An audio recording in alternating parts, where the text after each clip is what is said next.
حکومت مملکت با در نظر داشت آنکه سلامتی مردم شرط مهمترین پیشرفت مملکت میباشد به حل مسائل وابسته به تندرستی اهالی اعتبار اولین درجه میدهد.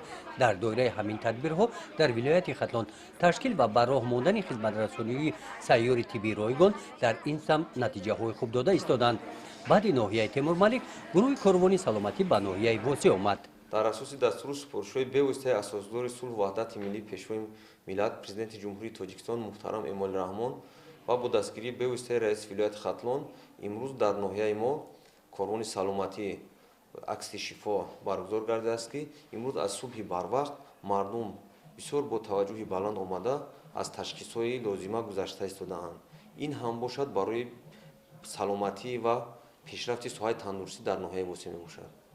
در اینجا یک چند نمودی تشخیص‌ها را دیده برآمده ایستاده‌اند: رنگین رقمی، تشخیص انسفالوگرافیا، ماموگرافیا، اولتراسادا و دیگرها از جانب متخصصان یعنی با مردم خدمت رساند. روزهای 9 و 10 اکتبر نزد بینای مؤسسه دولتی کمک اولیه طبی و سانیتری ناحیه واسه آن همین گونه پر از مراجعت کنندگان میباشد. در خدمت رسانی سیاری طبی رایگان با گذراندن تشخیص‌های ماموگرافیا، عضوی رنتگن رقمی و دیگر تشخیص‌ها مراجعت نیازمندان خانه گردانیده شدند. ما برای نمی سلامتی می شنیدیم دینکی هم خیلی اومده به پول همش حسابی همین خیر دختر خیر رحمت علی تماشی دیدم.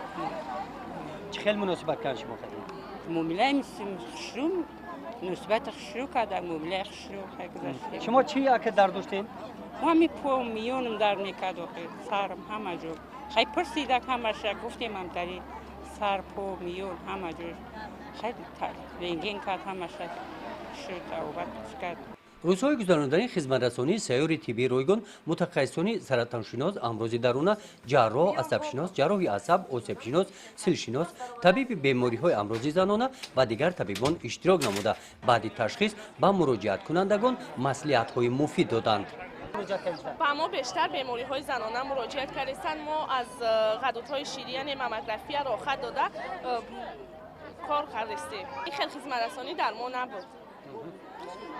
یعنی امکانیت خوبه این بود؟ بله به هر امکانیت خوب به ما فراهم کرده است که ما زنکا را روان کرده ایستاده‌ایم. بعد ناحیه واسه خدمت رسانی سیار طبی رایگان روزهای 12 و 13 اکتبر در ناحیه به نام میرسید علی حمدانی گذرانیده می شود.